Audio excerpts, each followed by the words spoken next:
¿Qué es el Evangelio? Por Craig Gilbert. Capítulo 7. Manteniendo la cruz en el centro. En un punto del progreso del peregrino de John Bunyan, Cristiano se encuentra hablando con dos sujetos peculiares llamados formalista e hipocresía. Ellos insisten en que, al igual que Cristiano, ellos están en el camino a la ciudad celestial y que están seguros que llegarán, ya que muchos otros de su país han transitado antes por ese camino. Claro, sus nombres dicen mucho. Formalista e hipocresía no lograrán llegar a la ciudad. La primera vez que Cristiano ve a los dos hombres, estaban trepando la pared que corre paralela al sendero angosto en el que estaba Cristiano. Por supuesto, él reconoce que esto es problemático, ya que sabe que la única manera legítima para entrar al sendero angosto es mediante la puerta estrecha, que en la historia simboliza arrepentimiento y fe en el Cristo crucificado. Cristiano, sin miedo a ir directo al punto, le pregunta a estos dos hombres, ¿por qué no pasan por la puerta? Los hombres explican rápidamente que la gente de su país piensa que la puerta está muy lejos, así que deciden tomar un atajo.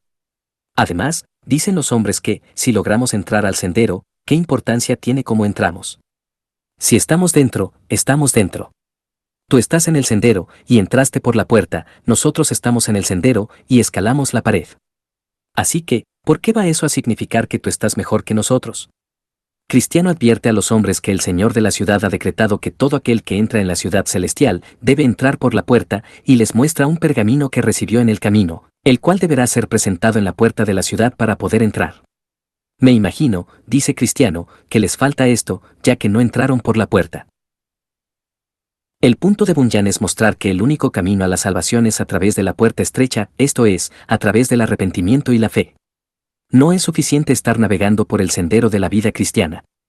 Si una persona no cruza por la puerta, no es un verdadero cristiano. ¿Un evangelio más grande y relevante? Esa es una historia antigua, pero la moraleja de la historia de Bunyan es aún más antigua. Desde el principio de los tiempos, la gente ha tratado de salvarse a sí misma mediante formas que, para ellos, tengan sentido, en lugar de escuchar y someterse a Dios.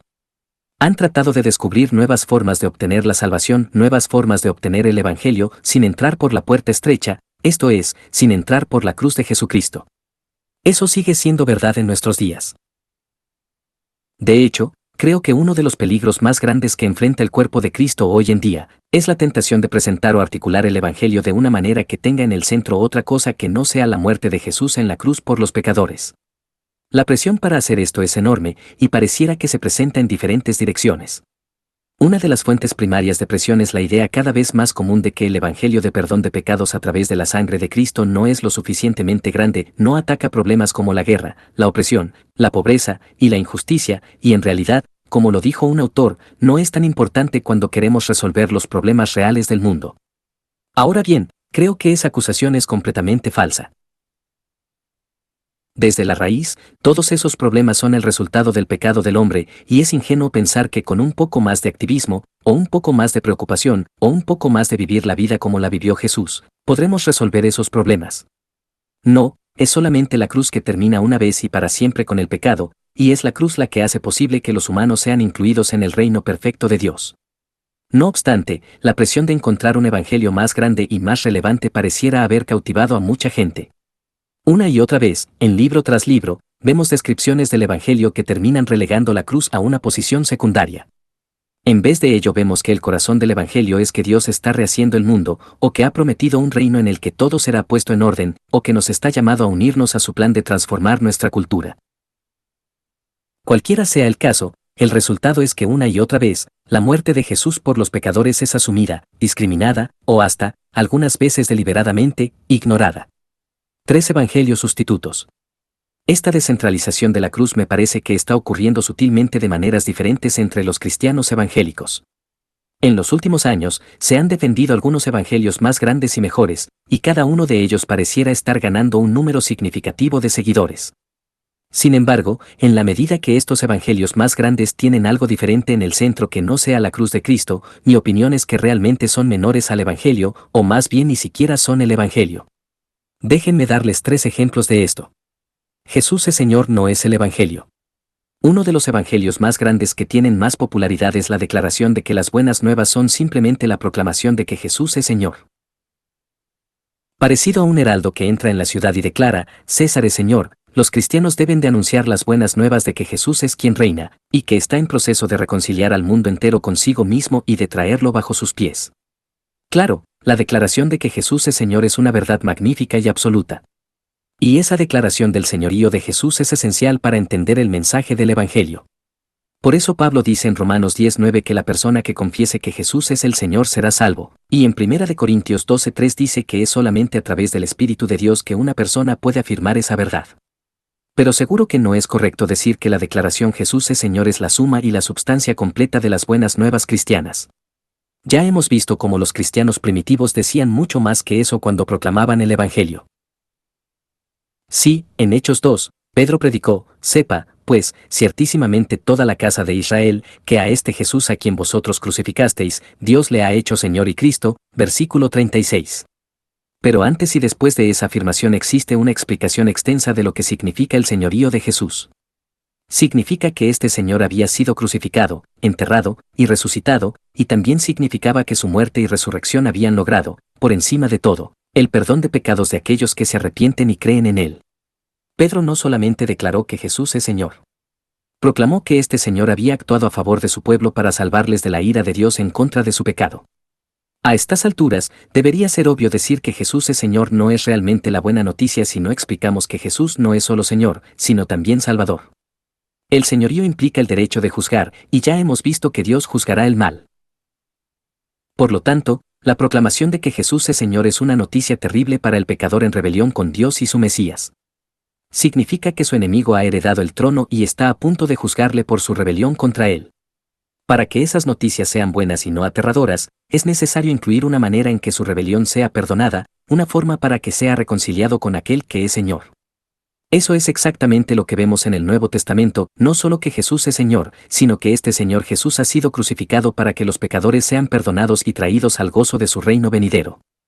Sin esto, la declaración de que Jesús es Señor no es nada más que una sentencia de muerte. El esquema creación, caída, redención, consumación no es el Evangelio. Muchos cristianos han resumido la historia de la Biblia usando 4 palabras: creación, caída, redención, consumación. De hecho, ese bosquejo es una buena manera de resumir la historia central de la Biblia. Dios crea el mundo, el hombre peca, Dios actúa en Jesús el Mesías para redimir a su pueblo, y la historia llega a su final con la consumación de su reino glorioso.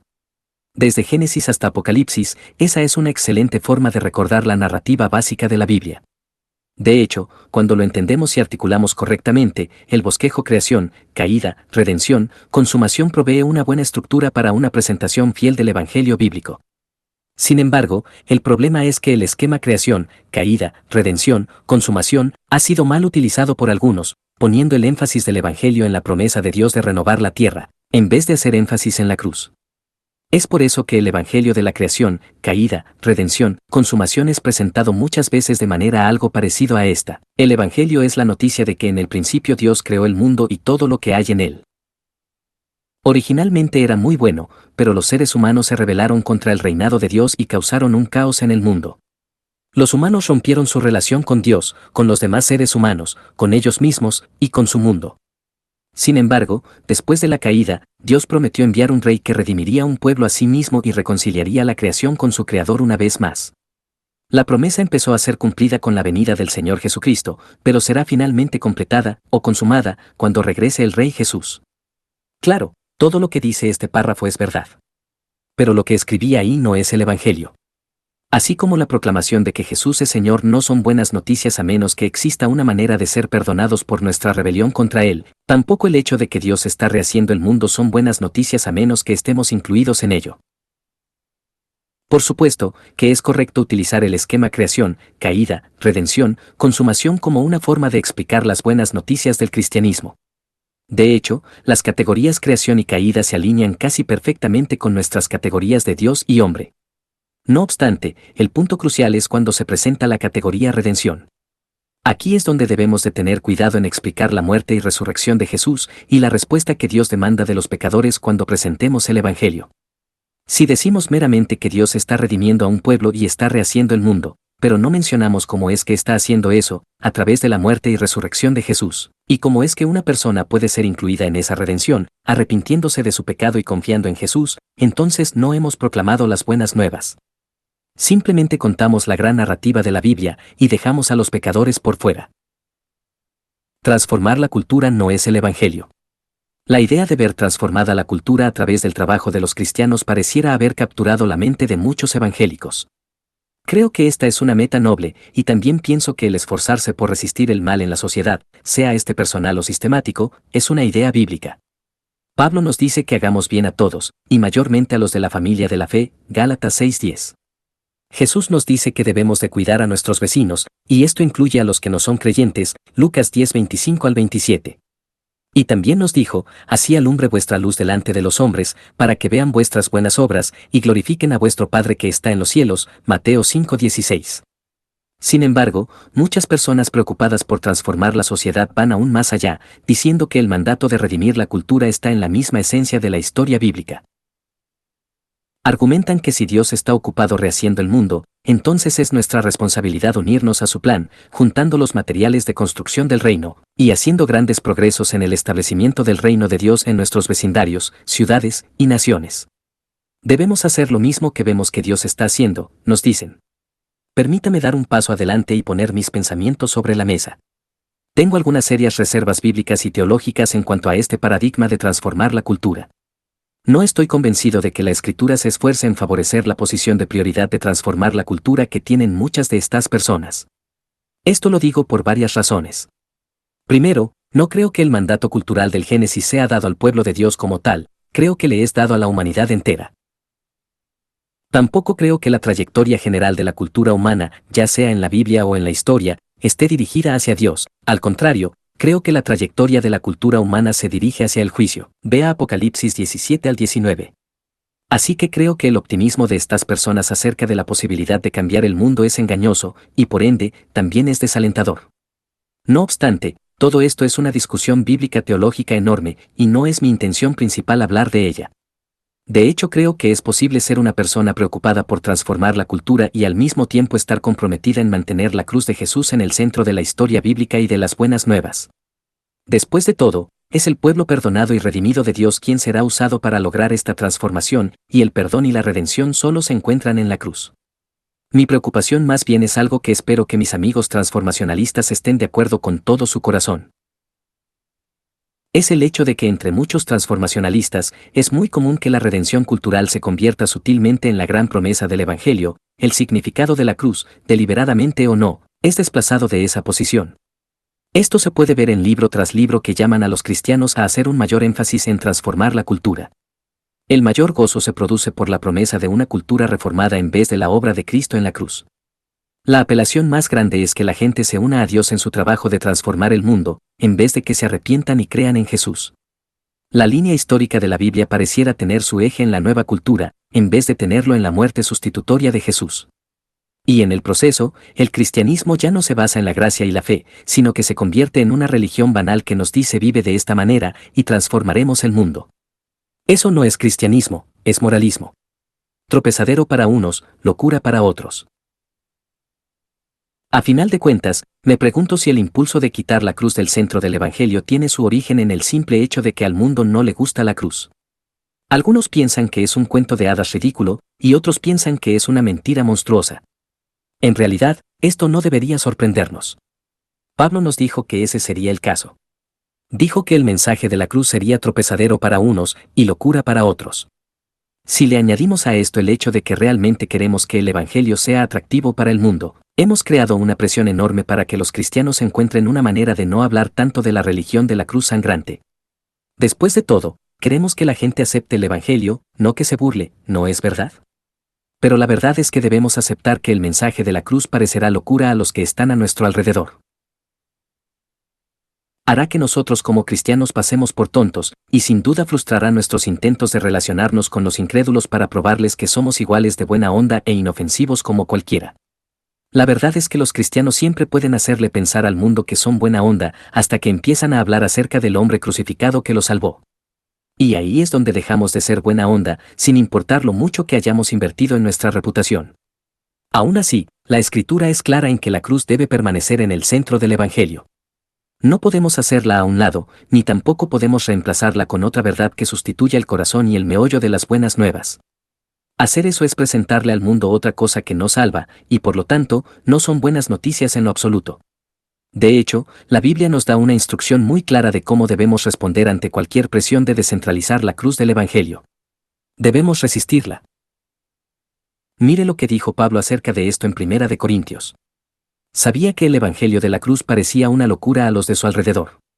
Sabía que rechazarían el Evangelio debido a eso. Pero aún a pesar del rechazo, dijo que nosotros predicamos a Cristo crucificado, Primera de Corintios 1:23. De hecho, se propuso no saber nada entre vosotros cosa alguna sino a Jesucristo, y a este crucificado, Primera de Corintios 2:2. Esto es debido a que el hecho de que Cristo murió por nuestros pecados, conforme a las Escrituras, no solo era importante, y ni siquiera muy importante. Era de suma importancia, Primera de Corintios 15:3. ¿Y qué si eso le parece ridículo al mundo? ¿Qué si el mundo responde mejor a un evangelio que se inclina hacia la renovación del mundo en vez de hacia la cruz de Cristo? ¿Qué si la gente se burla del evangelio porque se trata de un hombre muriendo en una cruz? Que así sea, dijo Pablo. Yo predico la cruz. Pueden pensar que es ridículo, pueden pensar que es necedad. Pero yo sé que la necedad de Dios es más sabia que los hombres, Primera de Corintios 1:25 Biblia de las Américas. Pablo se aseguró de que la cruz fuera el punto central del evangelio que predicaba, y nosotros debemos hacer lo mismo. Si dejamos que algo más se convierta en el centro, es como si dijéramos, mire, permítame ayudarle a escalar la pared. Confíe en mí. Todo estará bien.